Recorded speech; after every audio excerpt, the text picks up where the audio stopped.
সাম্প্রতিক সময়ে ভারতের ত্রিপুরা রাজ্য অধ্যুষিত যে জেলাগুলো আছে, সেই জেলাগুলোতে আমরা একটি বিধ্বংসী বন্যা দেখেছি এবং এই বন্যার কারণে ব্যাপক প্রাণহানির পাশাপাশি সম্পদের ব্যাপক ক্ষয়ক্ষতি হয়েছে।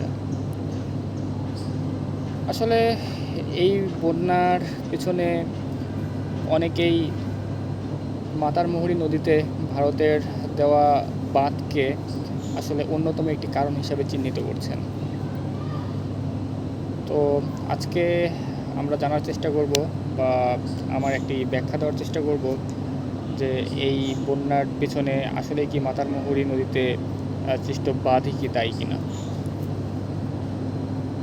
প্রথম যে ব্যাপারটি হলো 1976 সালে ভারত সরকার মাতারমুহুরী নদীতে এই বাঁধটি দিয়েছিল। মূলত উদ্দেশ্য ছিল এখান থেকে বিদ্যুৎ উৎপন্ন করা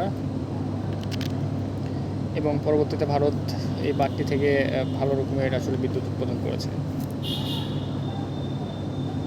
তো গত আগস্টের মধ্য আগস্টে ত্রিপুরা রাজ্যে, ত্রিপুরা সহ বাংলাদেশের ত্রিপুরা অধ্যুষিত যে রাজ্য ছিল সেই রাজ্যগুলোতে ব্যাপক বর্ষণ হয়।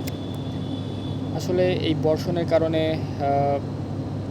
নদীগুলো ফুলে ফেঁপে ওঠে এবং যেই ড্যামটি ছিল, জলবিদ্যুৎ কেন্দ্র যে জলবিদ্যুৎ কেন্দ্রটি ছিল, সেখানে ব্যাপক পানির চাপ হয় এবং সবাই বলছে, ভারতীয় মিডিয়া বা বাঁধ কর্তৃপক্ষ বিষয়টি বারবার বলার চেষ্টা করছে যে এই বাঁধটি আসলে তারা খুলে দেয়নি, পানির চাপের কারণে এমার্জেন্সি যেই গেটগুলো ছিল সেই গেটগুলো খুলে গিয়েছে এবং পানি বাংলাদেশে প্রবেশ করেছে এবং বাংলাদেশে বন্যার সৃষ্টি হয়েছে।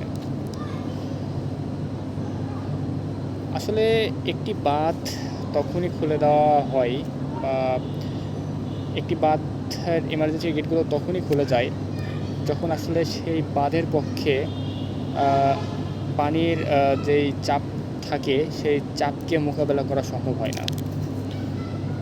যদি এই বাঁধের গেটগুলো খুলে দেওয়া না হতো সেক্ষেত্রে আমরা দেখতে পেতাম এই বাঁধটি ভেঙে একেবারে পানি বাংলাদেশে প্রবেশ করছে, যেটাকে ফ্ল্যাশ ফ্লাড বলা হয় বা হরকাবান বলা হয়।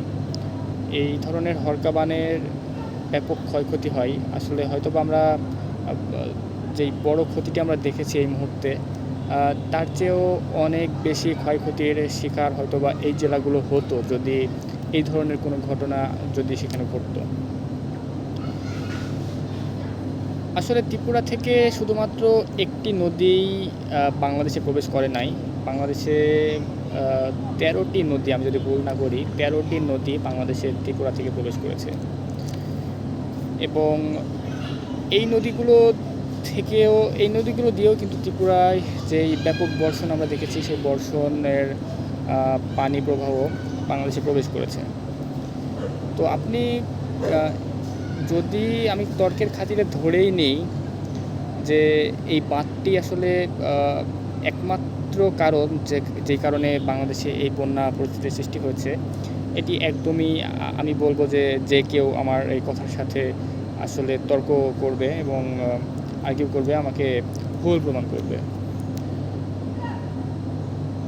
যেখানে 13টি নদী ত্রিপুরা থেকে বাংলাদেশে প্রবেশ করেছে সেখানে একটি বাঁধ কোনোভাবেই বন্যার জন্য দায়ী হতে পারে না। আমি ব্যক্তিগতভাবে মনে করি এই বিষয়টি একদম সম্পূর্ণভাবে বাংলাদেশি মিডিয়ার একটি অপপ্রচার এবং সামাজিক যোগাযোগ মাধ্যমে কিছু উৎসুক জনগণের ভারত বিদ্বেষী যেই সেন্টিমেন্টটা ছিল সেই সেন্টিমেন্টটা তারা বিভিন্ন জায়গায় প্রকাশ করেছে এবং তারা তাদের মতো করে বিভিন্ন স্ট্যাটাস বা সামাজিক যোগাযোগ মাধ্যমে এই বিষয়টাই ফলো করে প্রচার করছে যে এটির জন্য হয়তো বা ভারতই দায়ী।